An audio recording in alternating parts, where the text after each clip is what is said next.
No.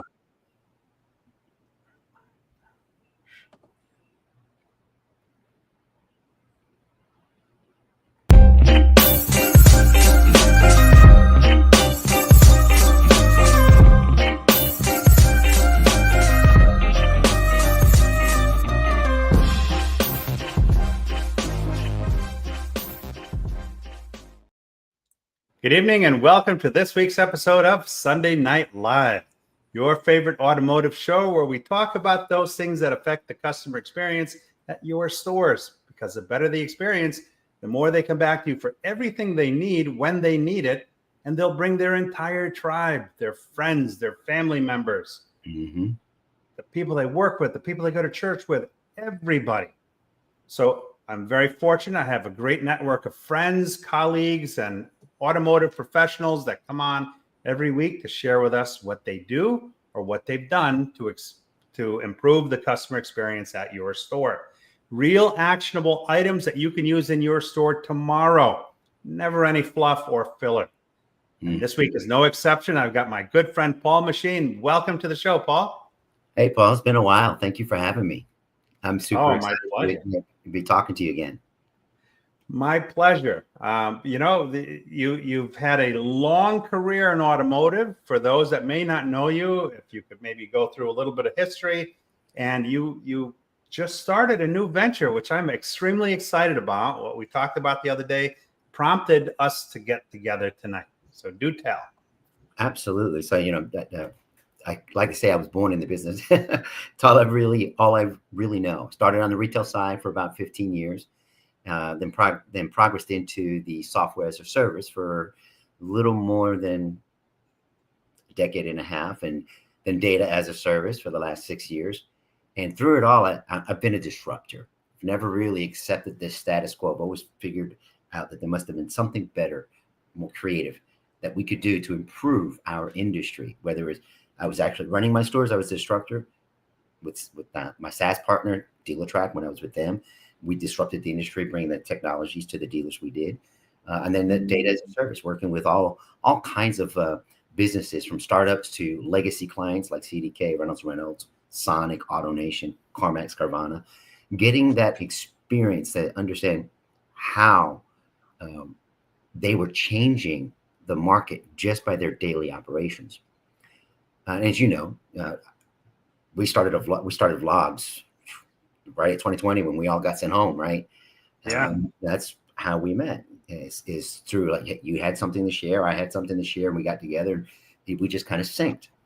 One of the things that I kept promoting and encouraging every dealer to do was to embrace change quickly about how they are sourcing and acquiring inventory.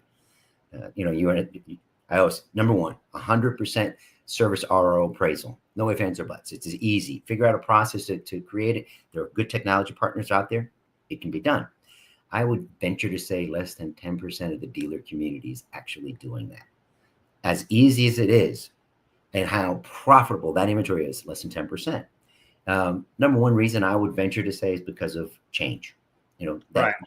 The risk of changing might be greater than to them than the profit they could generate by creating a new process, because it is a whole new process. Number two is training your sales force, front to back, up and down, contacting their tribe. I've borrowed that from you. I love how you say that. We all have our own tribe. Yeah. And teach them how to use the tools that a dealer has in place to appraise vehicles virtually online. And then you just expand your network, your buying system, your buying service. Because buying vehicles from John Q. Public is a great way to supplement your access to vehicles from the lane. Yeah. The reason why you and I started talking about this is we saw a downturn in available new cars being sold through the pandemic, right? We didn't sell enough brand new vehicles to supply the 0 to 3 year old inventory that we need today.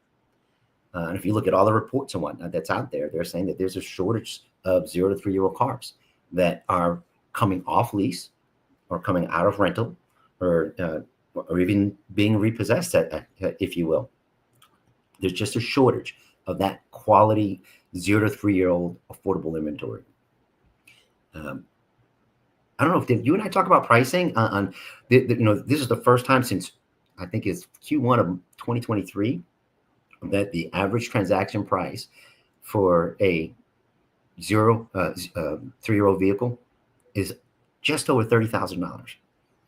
It's funny about the numbers, right? This is Right. kind of a double-edged sword because in 2024, wholesale used car prices jumped 7% year over year They sure did. with lower consumer demand. And like 1 in 4 of those cars were underwater, right? Negative equity. So, it's a timely topic because look, let's face it, the inventory, it's tightening. Okay. Some of the reasons why they're tightening, not as many cars sold, right? What are some of the other things that you're seeing? Well, obviously the FOMO from the tariffs has hit.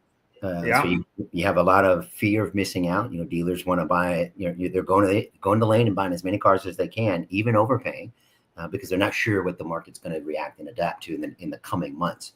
When in right. reality, the tariffs are going to be an uneven effect in valuations. They'll affect the value of certain segments and class of vehicles greater on imports than they would on certain domestics that are made, and even some domestics that have a high content of imported product in the final build of their vehicles.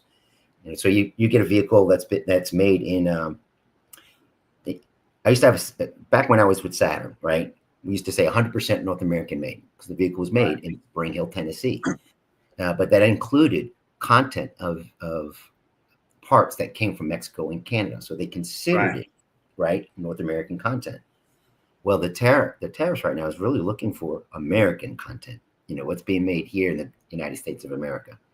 And I think you're going to see that impact across the used vehicle market, where it should be an uneven experience, but it'll impact it all, the whole thing. But the reason why I started Machine Automotive Consulting was because I realized I kept saying, I have partners I can introduce you to. I have people that I know that can help you with all of these issues that I'm recommending that you address. So instead of doing the referral, I became an agent base with my partner called eCars, and I now can help source inventory. I have access to over close to 100,000 vehicles that I can put my fingers on, and pre-auction vehicles, so they're not going to hit the lane. They've been fully verified as far as condition assessment, so they come with MMR condition grade reports. Vehicle history records are available, and they can go through and place a bid on what they would like to buy. There's two processes that we have. The first one is a quasi consignment model, which is the most effective model that I would recommend. You mentioned earlier when we were talking about the 1 in 4 vehicles have a negative equity, and we talked about how many vehicles were sold from 2021 through 2024 for more than what it sold for brand new, but it was a pre-owned car, and it was crazy. It was crazy, but that's the impact today. That impact of those vehicles is now being realized in the marketplace in the form of an incredible amount of negative equity, right? And then you have consumers who are struggling to make that continued high payment, and so the repossession rates are really high right now. Yeah. So the financial institutions are faced with, I can go to the auction and dispose of it the way I'm supposed to, but then I'm taking it in the shorts, right? Or I can participate with a dealer partner and have them sell the vehicle, and we can participate in the retail pricing model. But we need to sweeten this deal for the dealer. So the first thing is we can offer zero transportation fees. There's no cost to deliver a vehicle once the dealer says, I want that vehicle, right? There's no cost. So the major shift here, major shift. Yes, we're actually trying to figure out a way to bring a direct-to-consumer from the financial institutions, off-lease fleets, rental car companies, and repossessions through a partnership with the dealer community. And that helps alleviate a lot of the concern that's in the market today. So when you factor in the hard cost a dealer has when they buy from the auction, They got to buy sell fee. We don't have any. They have to pay for transportation. They won't have to incur that. There's an agreed upon pricing structure for the reconditioning reimbursement of that vehicle, because each dealer has a different standard for reconditioning. So some are higher, some are lower. And so we'll work with them on that. And we will reimburse a X percent of that. 100% zero floor plan cost. Now that you need to repeat that, because dealers spend $900 to $1,200 on every car between carrying costs, between recon and miscellaneous stuff. That's crazy. Yeah, we have zero floor plan because we still own. My partners still own the vehicle. That's why that's probably called a quasi consignment. Right. Now, in partnership with my financial institutions, and we ask the dealers to sell the vehicle at a predetermined price, and it's usually very aggressive, so we can sell quick. And if we're looking to make money, yes, and we want to get out of the inventory as fast as possible. So we have the ability to offer the vehicle. The dealer keeps 100% of all the back end product and reserve that they make on the car. And Brian Kramer did a beautiful analysis just a few weeks back, comparing, what is the average F&I department revenue per vehicle retail compared to what is the average profit made on a used vehicle, and the difference between the two, how one is actually shrunk and how the other one's actually grown. And right now it's a little more than $2,500. They get to keep all of that, 100%, including dock fee. We also have the ability to we pay a customer success fee to our dealer. So we pay them a flat $500 for each vehicle that they have sold. If in the rare occasion that the vehicle doesn't sell and the dealer wants to get out of it, wants to remove it from their inventory, we'll come pick it up again at no cost. That's crazy. Well, it's a win-win. It's a win-win. The financial institution wins because they're reducing their overall, they're participating in the profits, which is helping them mitigate losses. Yeah. Dealer wins because they have virtually no risk associated to stocking a good quality vehicle for an X period of time, because we're covering all the hard costs for that. And the consumer wins because they're getting a direct from the financial institution in a piece of inventory that's usually at price to market is a little bit less than what the average price to market would be. So the unit moves faster. And let me acknowledge a couple folks here. David Rozek is in the house. Hey, David. Getting to know David quite a bit over many phone calls here. Amazing guy. Wendy Reeves, good evening, beautiful people. Hey, Wendy. Wendy. And I want to just go through David's commentary. He says the most successful dealers in 25 and beyond are those who embrace digital, direct, and data-driven inventory acquisition strategies. By leveraging technology, automation, and targeted marketing, they are able to source high-quality vehicles efficiently, maintain healthy margins, and build lasting customer relationships.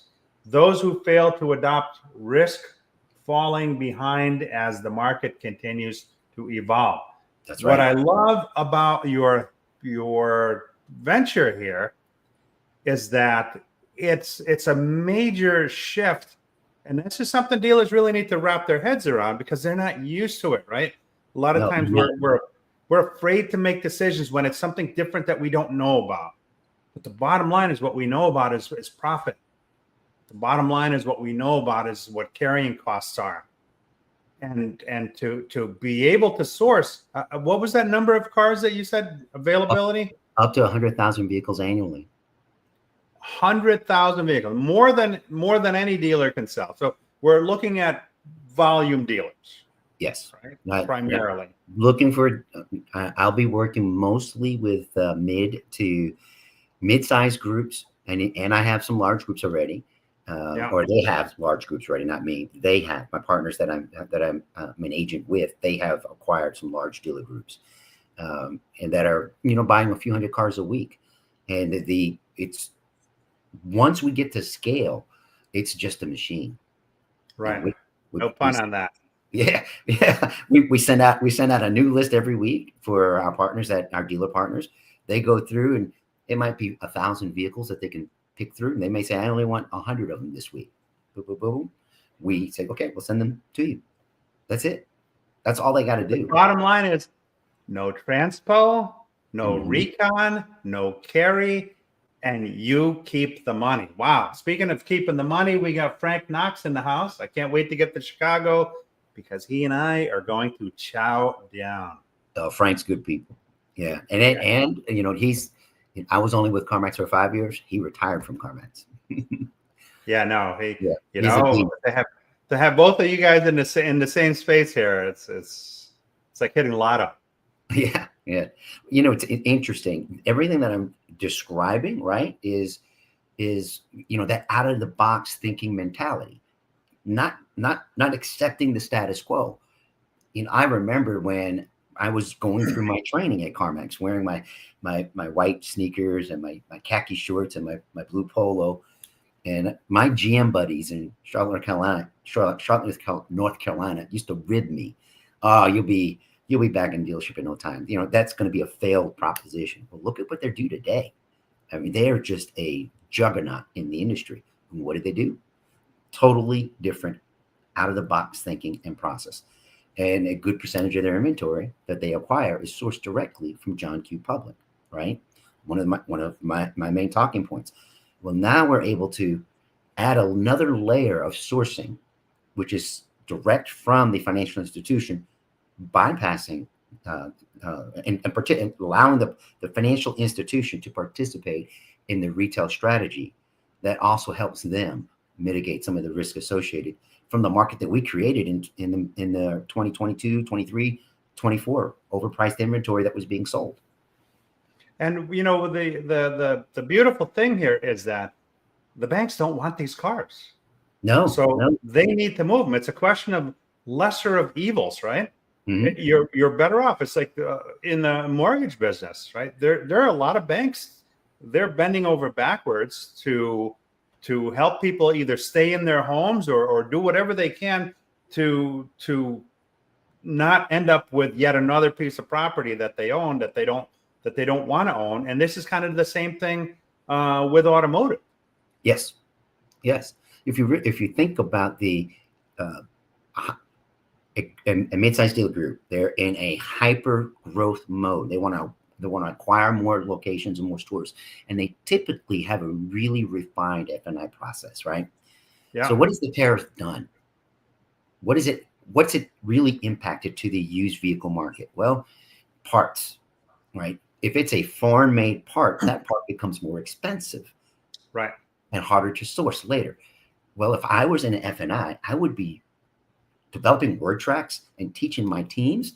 We need to start engaging with our consumers who are buying these pre-owned import vehicles, or any vehicle for that matter, because of foreign parts on that may be on it.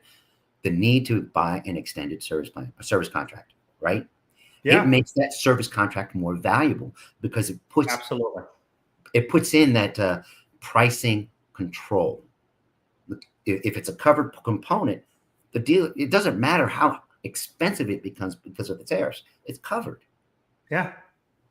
It's an what do they call it? Unintended consequence, Right, right. But if you right? manage, I remember I was telling someone about 3 months ago, I was like, I think this is a treasure trove, a gold mine for us. What these tariffs are going to create. They're like, what are you, crazy? I'm like, and so I was explaining to them, are you really need to look at this with the keen eye of what does it mean for your F&I and your service department?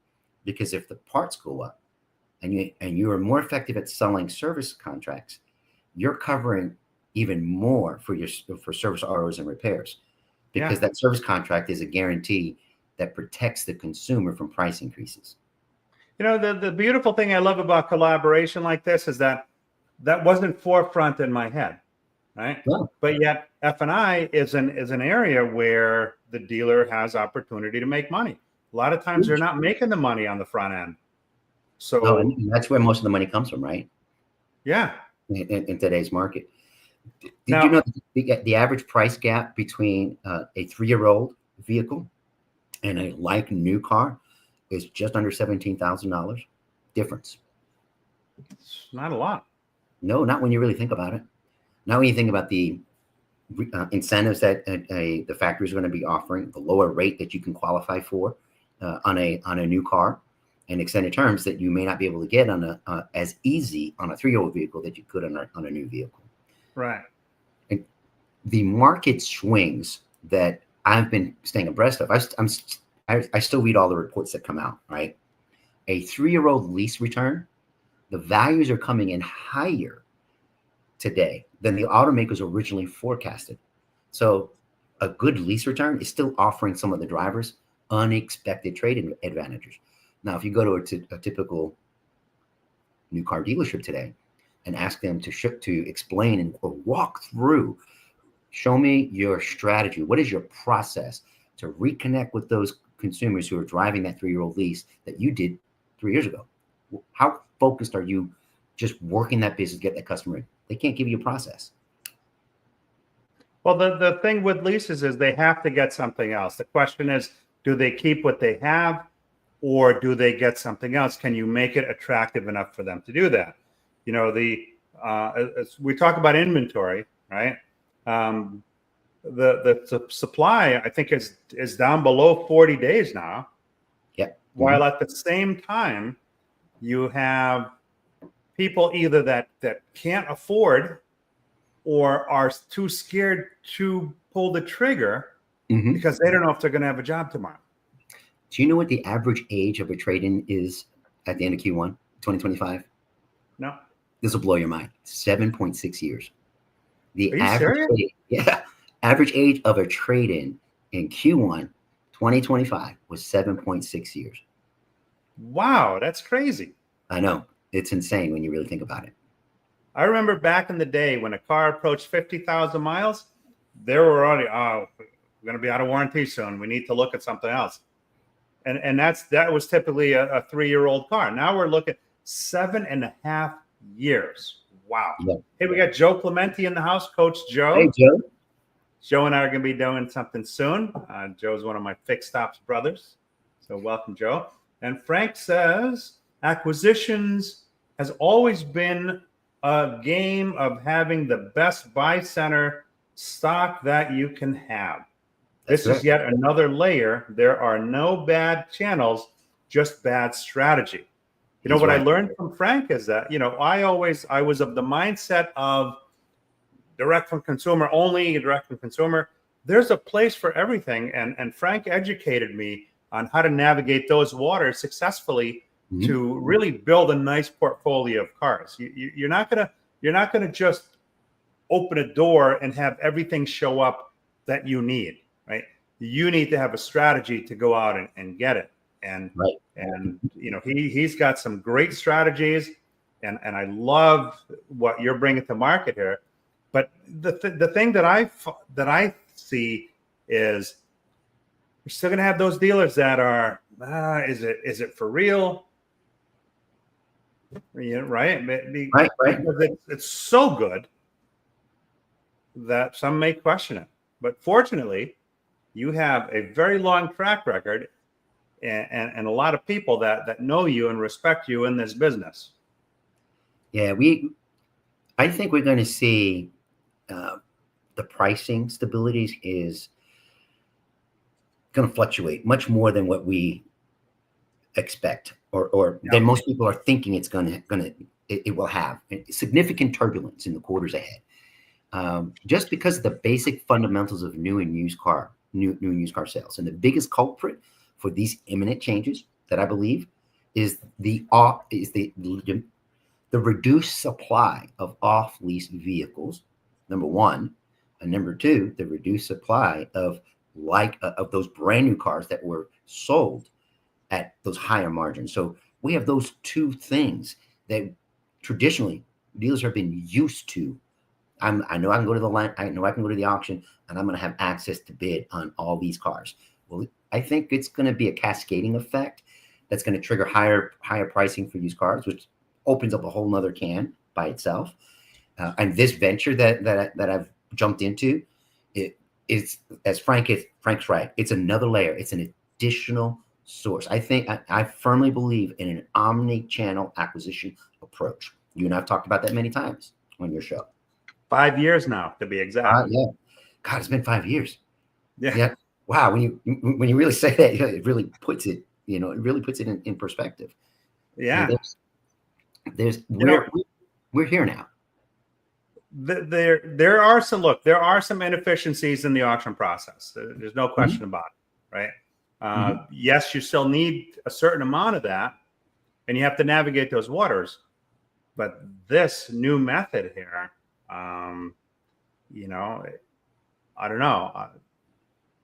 I see with 100,000 cars available, that's a hell of an inventory. Yep. I was recently asked to connect with BMW stores because we have access to 30,000 off-lease BMWs, right? And my first thought was BMW stores are not traditionally known for selling, having a good used car sales process. Brian, I was talking about it with Brian Kramer, and he echoed that same comment. He's like, yeah, you're right. A luxury BMW store typically doesn't have a robust used vehicle sales center. So now I've got these high quality off lease BMWs that are coming in, and I'm thinking, who should I go after? Who are the kind of clients that I know that I can work with? Well, I know every Highline dealer, independent dealer store that I'll be reaching out to. I've got one in mind that's in the Mid-Atlantic region that I sent an email to last week, and I'm fully expecting to hear from them this week because you're putting your fingers on that kind of inventory, and you are a Highline pre-owned dealer, and you do it well. Anywhere near a BMW store. And you don't have to bid. And here's the power of this platform, right? You don't have to compete against what I call a feeding frenzy, a shark feeding frenzy. You're not competing against that when you use this method, this quasi program that I'm describing. We've had some clients, I've had some recently that said, I don't want to take advantage of all those incentives that you're offering. I want to own the vehicle. So we're agile enough, and we're small enough and agile enough that we can actually go back to the table, and we can write. I mean, we're now in the process of writing out. Okay, well, if they bid on a vehicle, so we'll send a list now. You can give me your bid, and then I take that list and send it to my partners. Because again, my financial partners the financial institutions are the ones that make the decision. Do they want to sell the vehicle for that price or not? Right. So I send you 1,000 vehicles. You put together a bid on 1,000 vehicles. We might say 200 can be sold at that price that you put there. That alleviates anything. But now that dealer group doesn't get to partake in the no transportation fees. There is no buy sell fee, right? So that's the good part. There is no buy sell fee, no floor plan expense, no reimbursement for up to a certain dollar amount for reconditioning expenses, no flat rate success fees that we can pretty much guarantee. And the dealer still gets to keep all their profit because they own the vehicle.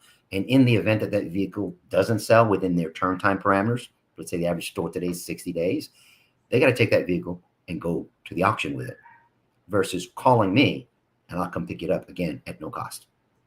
But we have that program now. So when you look at the $900 to $1,200 that the average dealer spends between carrying costs and recon, the math on this really goes well beyond that. It does. We've essentially taken a two-model system, which is buy at auction or buy from consumer, whether it's trade-in or just going out on the street and buying it. And we've taken that pie that only had 2 servings in it. And what you've basically been able to do is carve that pie into 3 sections now. Mm-hmm. Right. But when you add the math, I didn't even touch on transportation costs and some of these other hard costs that you're talking about. I would be surprised if you had time to take my call. Well, in the not too distant future. Well, I reached out to people like Frank Knox and said, I want to bounce this idea off you. What do you think? And Brian Kramer, my buddy Rick Canova, and a few others, and even yourself. And that was the common theme that kept coming back. This is a great layer that you're adding to the industry. Especially when you think Edmunds just recently put out a report, right? Yeah. And here's what they said: unlike the universal impact of the chip shortage, the tariffs will be much more targeted, causing an uneven disruptions, as I was describing earlier, right? And they're saying that they believe that there are certain used vehicles that will hit critical shortfalls in new vehicle critical shortfalls in available used cars to offset the lack of available new vehicle inventory because of the parts demand. Think of vehicles that have a airbag recall that can't be sold. And right. If they had a Takata airbag, you might be 3 years waiting to get an airbag replacement. That's a couple of years ago. I'm pretty sure that's been handled. But the dealer who traded in for a vehicle that had that Takata airbag that recall that had not been sourced because they can't get that airbag replacement, they're stuck, right? I think they own that car. Yeah, you're going to see some of that with some of the tariffs. And so Edmunds is saying that there's going to be an uneven impact on the valuations of inventory. And when you can provide the kind of extra inventory that I have now, I can help alleviate a lot of that concern. But if this program will not work for small dealer groups, or for those dealer groups that are not in a hyper mindset, like I want to grow, I want to be disruptive in my marketplace, I want to change things. That's the kind of dealer group I'm going after.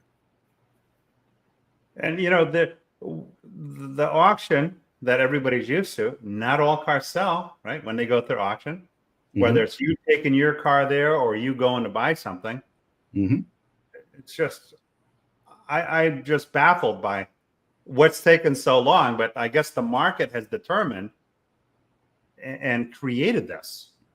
Yes. Right. What's gone on over the last few years? The banks are motivated sellers. They're not looking to hold on to anything. They want to they want to participate in the retail side of it to help offset some of the risks that they have in the marketplace today.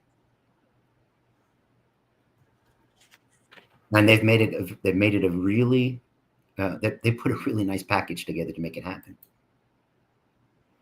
So you're more of a partner with them, with the dealers, and when you're looking at the package, right? You're looking at build a certain profit structure that the dealer's comfortable with on just selling the car, but then there are all the other add-ons on top of that. I'm blown away by the lack of risk thing. Yes. So here's a number that'll blow you away. Do you have an idea what percentage of the total used vehicle inventory in the marketplace today is priced under $30,000? I don't. About 14% of overall listings is in the affordable range under $30,000. 14%. From 2019 to 2021, it was 38%. Wow. Yeah. I mean, if you really think about that dip, right? The affordable, as the clarion call I've said, we are affordability crisis. We're running into affordability crisis, and the evidence is here. 14% of used vehicle listings is under 30,000, whereas from 2019 to 2021, it was 38% of the inventory that was available for John Q. public to buy was under 30,000. And the majority, and here's the rub, the majority of those remaining budget-friendly vehicles, nearly 90%, are outside of the U.S. Honda, Civic, Toyota, Nissan, Mitsubishi, Mazda. Then you get the Chevy Malibus and the Ford Mustangs, or the Dodge. You have a range of inventory that's not as prevalent as the imports are sub 30,000. Does that make sense? Yeah. Yeah. So I think that we're going to see some. Those are the vehicles that are going to have a challenge for people to be able to afford. So going to the lane and bidding in a feeding frenzy environment could put a dealer in a position to overpay versus dealing directly with a partner like myself. And people like Frank and his platform, John Ellis and his platform, and even Sky Hallman with his platform, they have developed technologies that if a dealer doesn't have a good strategy to buy and source the right type of vehicles for their particular locations, these guys have it. They have that technology to be able to do that. And that's what I love about what I'm able to do is I can pull these guys in and say, hey, I've got this dealer group that needs you, that needs you. Vice versa. It's a win all the way around. And we're talking about shipping cars anywhere in the country. Anywhere in the country. If it's the right dealer group that's on my platform, anywhere in the country. And what's the range on these cars? From budget friendly to Mercedes and BMWs, highline vehicles. Like I said, I got access to 30,000 off lease BMWs now. And you have expanded financing options also, because you can either go through the dealer's own financing or through the source. Yes. If the dealer has a relationship with them, yes. Well, I think we're going to. Yeah, the used vehicle market is probably going to be it has been for a long time the backbone of profits for a dealer besides their service and parts department, right? Now F&I is really taking a big piece of the pie of the profit center in a new car dealership today. So you're going to see, I think we will see a surge in the demand for quality, affordable 0 to 3 year old inventory, which will be harder and harder to source if the dealer does not have a buying center strategy mindset, right? Hasn't trained and developed their people to work with their own tribe using their technologies, and they have a very poor service appraisal process. So if they don't have those 3 things, which we've been talking about for 5 years, do this now, get good at it now, make the mistakes now, 5 years ago, make the mistakes over the next couple of years. So when this market that we have today hits, you don't have to play catch up. You're already ready. So it opens up more avenues for them. And it's funny, I put a poll out on LinkedIn the other day. Yeah. And where I asked the question, would you prefer, who would you trust more? Some random dealer that reached out to you with some generic message, or your friends and family? Mm-hmm. And every dealer said friends and family, mm-hmm. right? That's who they would trust more, because I think the number was 76% of consumers don't believe the dealer because they think that whatever price they got isn't going to be a real price, because there will be fees and add-ons and things like that tacked on that they have no interest in paying for, right? So every dealer said trust friends and family more. Mm-hmm. But yet, how many of those dealers are actually leveraging that, right? When you have, and we talk about opening up other opportunities for acquiring inventory, okay? Mm-hmm. These guys are smart operators. They know what they need. Mm-hmm. And it goes beyond. And back in the day, it was the gut feeling. What we took in is what we knew. But right. The software has been around long enough to know that, hey, I may not have had success with these 3 models here, but my competitors are crushing it in the market with these cars, right? So they know what they need to buy to make money. And but and the software has become so easy. It's how hard is it to enter a VIN number, to scan a VIN number into an app? How hard is that? How long does that take? Yeah. And how long does it take to teach somebody to walk around the car and take certain pictures that can then also be uploaded into that app? Not long, right? Not long at all. And there's new technology that if you're taking pictures that can scan the actual vehicle for assessing the condition. Yeah. It could read through body paint. Yeah. And we're not teaching people how to code. What we're teaching people to do is scan, we tell them where the number is, scan that number, take the pictures. It's not rocket science, right? It's almost like paint by numbers. It's that simple to take pictures, to upload into an app or a platform where those people that know the business can leverage that software, right? Because scenario A is, I have no idea who you are. I'm going to send you some, hey, I want to buy your car letter, which is one of 50,000 they've gotten over the last few years. Right. Right. As opposed to, you're at a barbecue. We're in the summer. We just entered the summer. It's barbecue season. What do people talk about? They talk about cars. They talk about real estate. You see somebody pull up. If your people who work for you, who have vested interest in your success and their own success, know what they're looking for. These people come to your job. They come to your dealership every week to work. You can educate them, make them smarter, make them a more invested part of your dealership, so that when they see that, whoa, how many miles do you have on that? That's nice. You buy it new? They're a lot more open to that conversation. Do you mind if I scan this? Because I happen to know we're looking for an exact car like that. These are people that like you and trust you. Those are the first two things you need for any car deal. And that's your tribe, right? That's your tribe.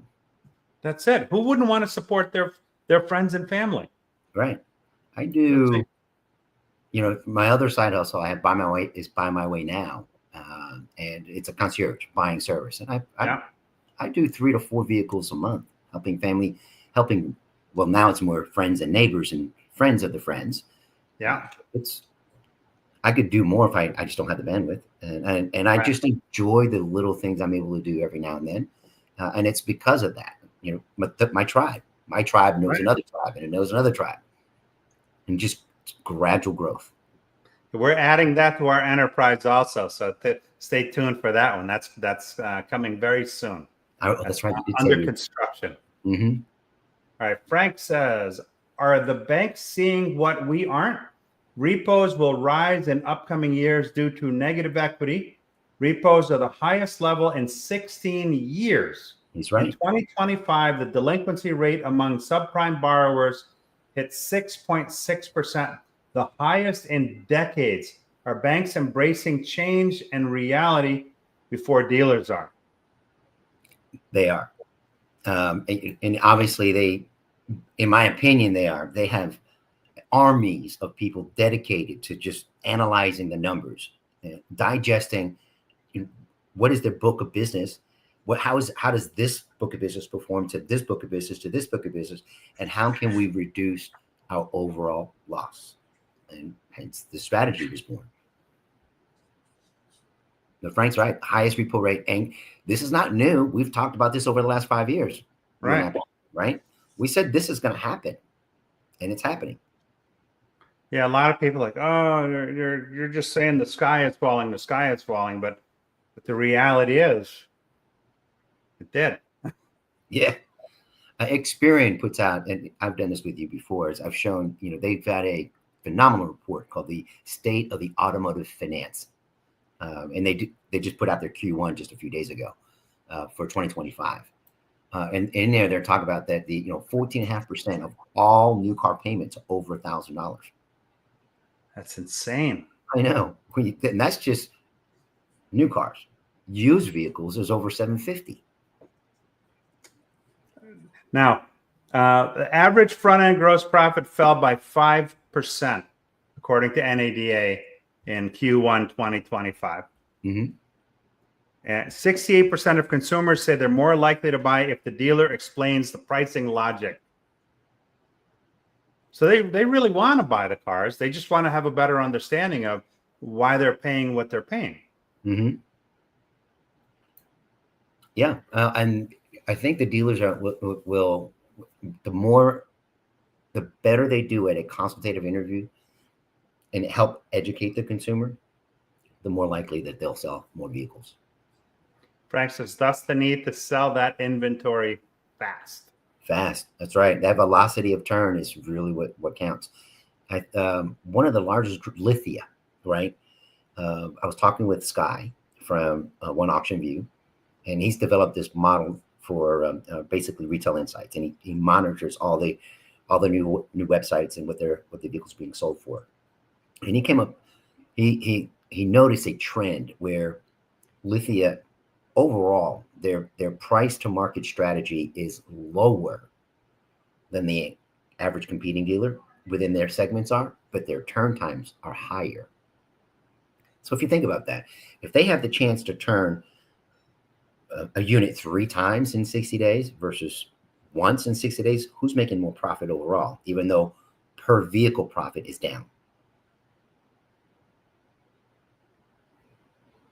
The dealer who's selling 3 vehicles in the same 60-day time frame versus that one dealer who sell it 1 car in 60 days. So are we going to more volume-based pricing, you think, across the board in automotive? No, I think a savvy group working diligently with the technologies that are in the marketplace will be able to be more targeted, more custom. I see a future where AI will help determine the exact pricing targets and make pricing suggestions every couple days. And that would be well beyond, you looking at the platform and seeing what the market's doing. That we're talking about a proactive agent that will know where to move and what to move. That's right. Speaking of AI, Mr. AI himself, David Rozek. Frank, I completely agree. Banks are moving quickly to address rising repos and delinquencies, often faster than dealers. Yeah. To keep pace, we need to leverage data, tighten credit processes, and collaborate more closely with lenders to adapt to this new reality. It seems like the world is getting faster and faster in our automotive world. Yes. I was just talking to a dealer the other day and how they made a pivot within a process in their store, and they saw an immediate change. And it had to do with used vehicles. They went to a centralized process instead of having their used inventory going through having a used car manager in each location determine everything. So they went through one central location, saw an immediate change, but he was able to pivot quickly. And now he's looking at the data he's collecting through his single source buying center and used vehicle center for all of his locations. And he's able to make better decisions quicker instead of going to each used car manager separately. The traditional model of each store having a used car manager, that's not really necessary anymore. When you have available technology now and AI that can analyze data a lot faster than any of us could, make decisions across the enterprise. I think the role is going to change for a good used car manager. They have to be adaptable to using these technologies. It would only strengthen their abilities in their stores. The world is changing. Oh yeah, I think probably sometime in 2022 we were talking about the average age of terms being financed, right? And back when I was in the business, the going 60 months was horrible. It was long. Yeah, it was horrible. Customers would come and say, I don't want to finance a car for 6 months. I'll never do that, right? Look at now, 75 to 84, right? Yeah. Very common. Right now, nearly 70% of used vehicle terms are 72 months.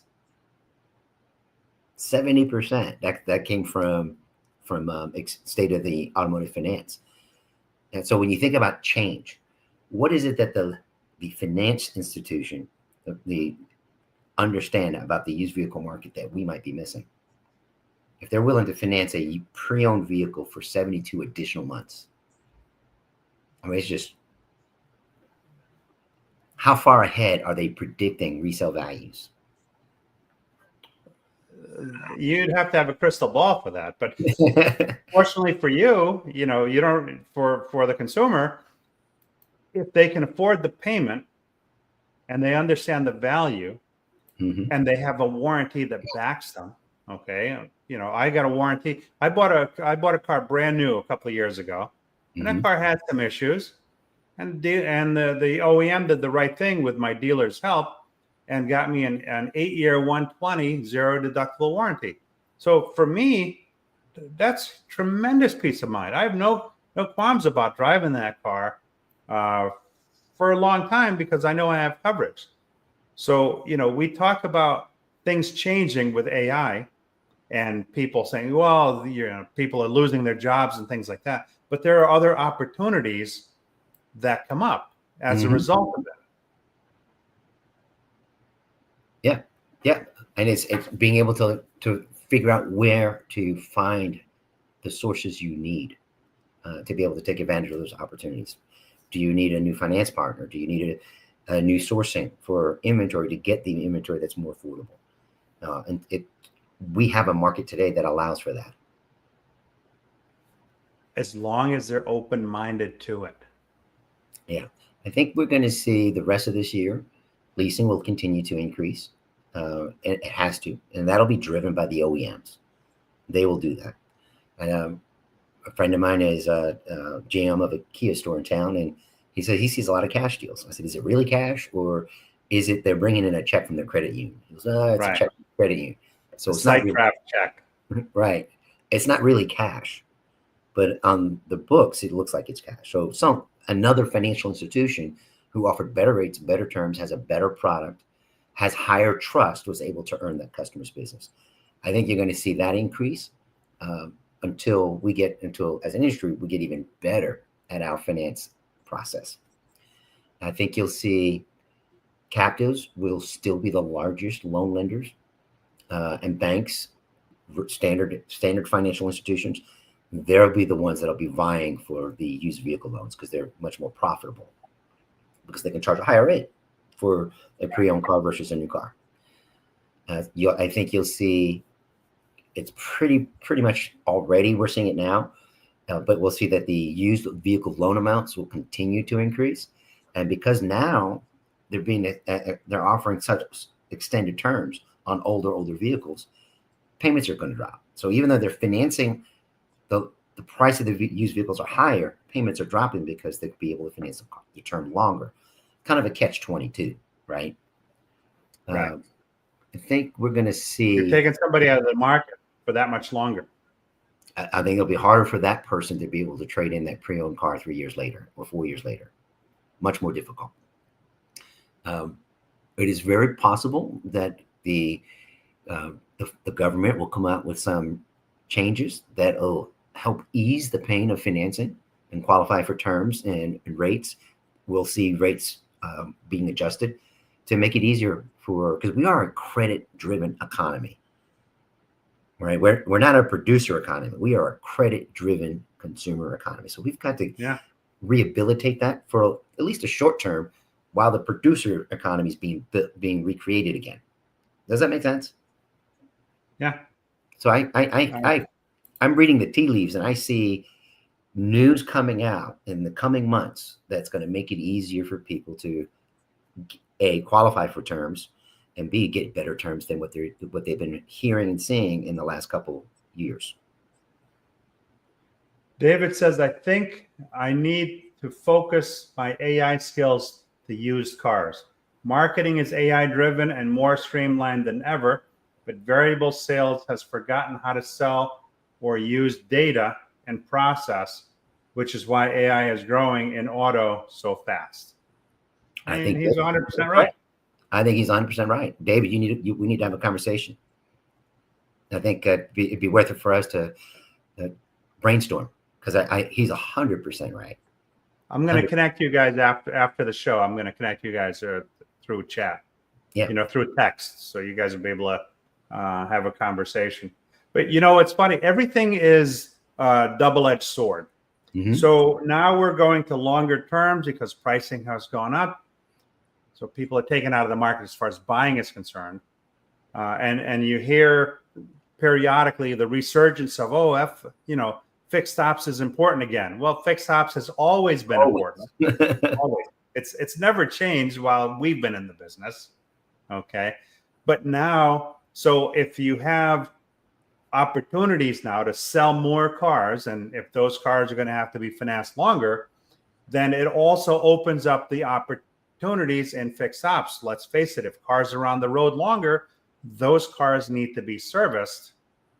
And if you do a nice job with the sale and you set your fixed ops department up for success, then that's an avenue they can use to not just recoup the profits they're not making from lost sales, but go well beyond that. Because let's face it, the lifetime cost of ownership is more valuable than any one car deal, right? Yes. Mm-hmm. And the referrals that come from that. You may sell less cars to a particular person, but if that person brings you 4 or 5 other customers who then also service with you over time, then I still think you're way, way ahead of the game. But David is 1,000% correct. Yep. Because we can leverage AI to develop all these things and make them better. Hey, our friend Jared Kalfas just joined, or he was probably on, but he tends to lurk in the background, I believe is what he told me some time back. And he says, with the increased price of used vehicles, used vehicle leasing will emerge as a more standard option of financing. Now, there was a dealer in New Jersey that started doing that some time back. I think over at least the last couple of years that I'm aware of. Is there more of that coming into the market? Are you seeing any more of that? I'm seeing it being embraced early on right now by buy here, pay here, and lease here, pay here dealers. Paul Sanson, Yeah, Paul. who you're talking about, right? Phenomenal program he's put together called Dealer Controlled Leasing, and he and his son are really the ones who are like waving the flag that this needs to be done.